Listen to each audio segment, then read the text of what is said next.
What's up, team? So we're going to get straight into it tonight. We're talking about anxiety. How does it make us feel? Where does it come from? What is it? And how we can cope with it a little bit better long term. Funnily enough, there isn't actually a clinical definition of anxiety, because if you actually look it up, all you'll see is loads of symptoms and signs that kind of collect together and I go, yeah, that's anxiety, because it's so varied. You'll only have to look at our Facebook response and tweet response when I put out what makes you feel anxious to understand just how vast this subject is. So when I'm working with my clients day to day and we're talking about anxiety and what makes them feel anxious, I kind of categorize it as an emotion which is both good or positive and negative, depending on how the balance is and how you manage it. But more importantly, it's built up of a series of thoughts.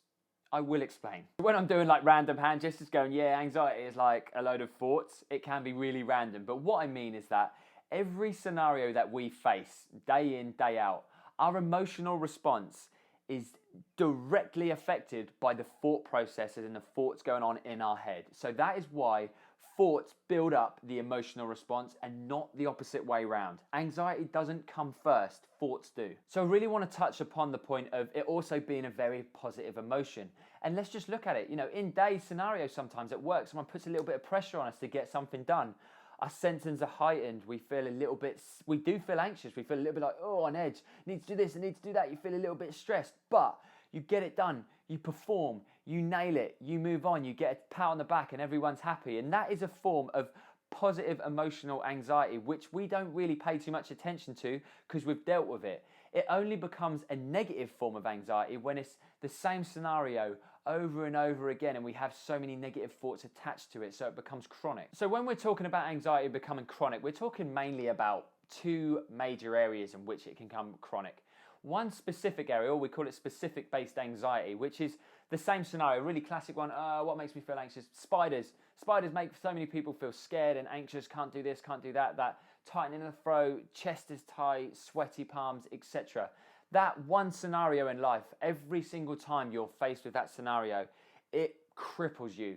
That is what we class as specific based anxiety, and we're going to be looking at that a lot today. And then obviously we've got a little bit further down the road when we talk about generalized anxiety, people who are having OCD tendencies, real panic attacks, and they really can't leave their house. They're already thinking about and playing out scenarios that could potentially happen before they're even leaving their bed. These people will probably be dealing with therapy at the same time. If you're not, maybe you should look at that, because if you're at a point where you're doing, you know, when I say OCD tendencies, you're going through certain setups, like touching the light switch 10 times to make sure that at some point it doesn't explode, because the fear of electricity pulsing through your veins can make you feel really anxious. Trust me, these things happen with people all the time. It's not a joke. So if you're getting to that point and you're really, really restricting your life and so many different things are making you feel anxious, not just one specific thing, you should really seek further help in dealing with that, because there's so many thoughts going on that can really be worked on long term. So now we've got an idea of what anxiety is, what it's built up, a series of thoughts. Remember that as much as you possibly can, and also note that it can be positive. But first of all, I don't want any of you to feel bad for feeling anxious, because so many people hide it. And a lot of the time when you hide it, it gets even worse. You need to understand that there are people out there that can help you. Friends and family, it's a lot more socially accepted nowadays. I remember back, a lot of people used to go, oh, I'm having a panic attack, I feel really anxious. And because people can't outwardly see anything going on, you're not going pale, you're not massively perspiring, and there's not loads of symptoms and blood everywhere, people used to go, oh, you're just craving attention, or what the hell's wrong with you? You just need to sort your life out. It's not as simple as that, and people do understand it now, especially me, because I deal with it with a lot of people day in, day out. So first of all, don't feel weird about it. So let's get straight to the point. How are we going to cope with it a little bit better long term? Trust me, and I'm not going to lie, it's going to take practice, it's going to take trust in yourself, and it's going to take trust in the process. But if you have seen a therapist, you are seeing a therapist, or you are set to see a therapist about it long term at some point, I can guarantee you one thing you will hear and you will do and you will practice is visualization and meditation. These two things will really, really help you. Meditation, really quite simple. Going into a quiet room, a really, really stress-free environment, breathing, relaxing, switching off, being at one with your thoughts. That's when you really start to understand who you are as a person, what your thought process is, and how you can manage your thoughts and change your belief systems. But that's a whole different subject. So first of all, you need to figure out what the trigger is. And from sifting through all the comments and tweets that we got, I'm going to look a little bit more specifically at social-based anxiety. So that fear of conforming, not fitting in with groups, that fear of not really wanting to be in public situations with a lot of people about, areas in life that just make you feel generally uncomfortable. Are you avoiding that area right now because of the way it makes you feel? We're going to kind of look at that right now. So at this point, team, quite simply, you're going to have to trust me. You're going to have to be open-minded. If you can't allow yourself to just go with this situation, then I can't help you at this stage. You're not quite ready, or you're a little bit above what I can give you right now. But what I want you to do is find a space that you feel really comfortable in. All I want you to have with you is obviously the computer, so you can see what's going on. And second of all, I want you to have a piece of paper, plain piece of paper, and a pen, right? Once you've got that, pause this, and once you've got that, come back. So first of all, I want you to visualize the situation in a social aspect that makes you feel most uncomfortable. Is it a place? Is it a group of people? Is it strangers? Or is it just any social environment? Is it the gym? You know, it's a massive one that makes people feel uncomfortable. Now that you've got that place, I want you to close your eyes. Trust me, I'm not going to do anything crazy, anything like that. I want you to pull up to the area around 10 meters away from a group of people, or where it's all really busy or it's happening, or just outside the gym. And I want you to imagine yourself stepping outside the car. Before you take one step, I want you to open your eyes, write down how you're feeling on a scale of 1 to 10, 10 being I want to run away and cry right now and my chest is so tight, and 1 being I'm essentially just sitting in a room calm. I want you to write down where you're at out of 10, and if there's any thoughts going through your head. Have you already started to think about what the people might be like, what the conversations might be like, what it's going to feel like when you're in that environment? If you're having any thoughts, write them down. Now that you've done that, close your eyes again, and I want you to start to walk towards this group or this place, or walk in the door of the gym. Take a few steps, and I want you to stop again. Again, reassess yourself. How do you feel?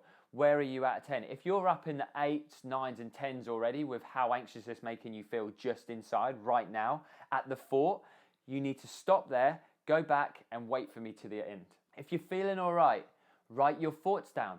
Write the number out of 10. Again, close your eyes, take a few steps. If you can make it to the social group that make you feel uncomfortable, the strangers, the people you may know, whatever it may well be, or you're in the gym, you're in this open space, this closed, confined space that makes you feel uncomfortable, assess the surroundings. How are you feeling? What are you taking in? What now, massively important, what are your thoughts? What is making you feel a 9 or a 10? Are you feeling really uncomfortable? Are there random thoughts and conversations that you're having and not having in your head going around? Write it all down. And more importantly, I want you to stay in that situation for 4 to 5 minutes. If you can, if not, just stay with me for another 30, 40 seconds. In that situation, does it get worse? Does it stay exactly the same? Or does it start to ease off and get a little bit more comfortable? Really have to allow yourself to immerse yourself into this situation or this scenario to really understand how you're going to feel at the end of it. Now that you've fully done that, all you got to do, walk backwards, turn your back to the situation, walk away to the car. You should feel yourself feeling more and more comfortable the further and further away you get from that situation. You get in the car, you take a deep breath, and you drive away. And now, hopefully, because you're driving, you open your eyes. And what you should be left with is a feeling of relaxation. You've just had a heightened sense of almost like an adrenaline rush, and you've come back down. You should be feeling really relaxed now. And all I want you to do is look at all of those thoughts that came out. Sometimes they come out and you're writing them down, and because you're really in that visualization process, you don't even take in some of the things that you've written. And I want you to look at them and think, how many of those thoughts that you were having on the way up to that situation, how many of those actually occurred?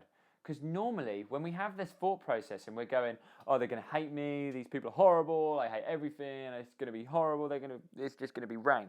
Most of, or 90% of these thoughts in an anxiety-driven situation are just manifestations and over-exaggerations in our mind. So if you've got any of them where you're like, actually, I just walked into the situation, it seemed absolutely fine, and I pushed myself away from it, and then, I recovered from it. I want you to scrape all of those out. The only thoughts that I want you to be left with are the ones that really did bug you, and you're like, I really did feel that a lot, and I did feel like I wanted to cry at points. I did feel like it was really hard to have a conversation. I could feel it coming back up again, and I felt a little bit rough.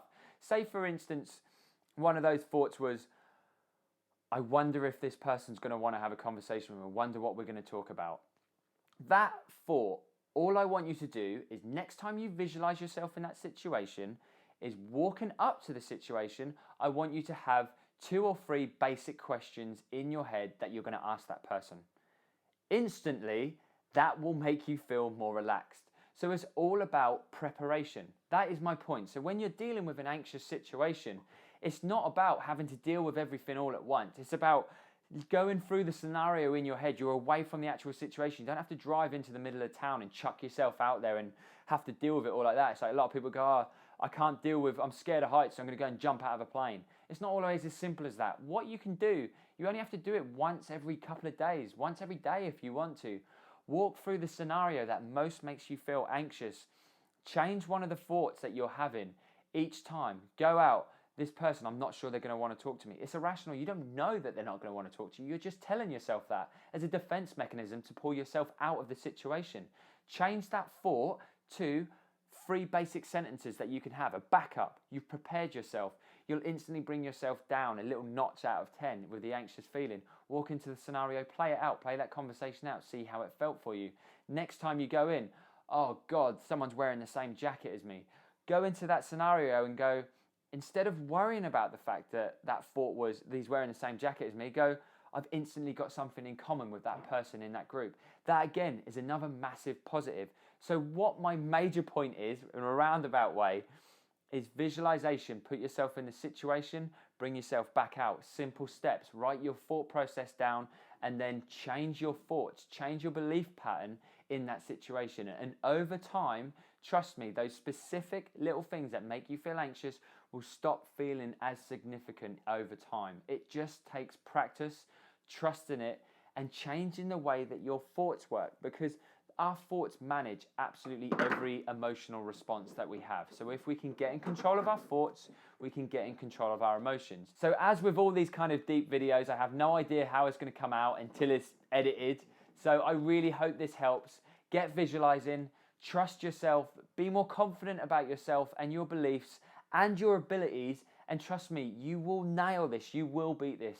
Anxiety is a positive thing. Beat it and push it that way. Thanks so much, guys. I'll see you soon.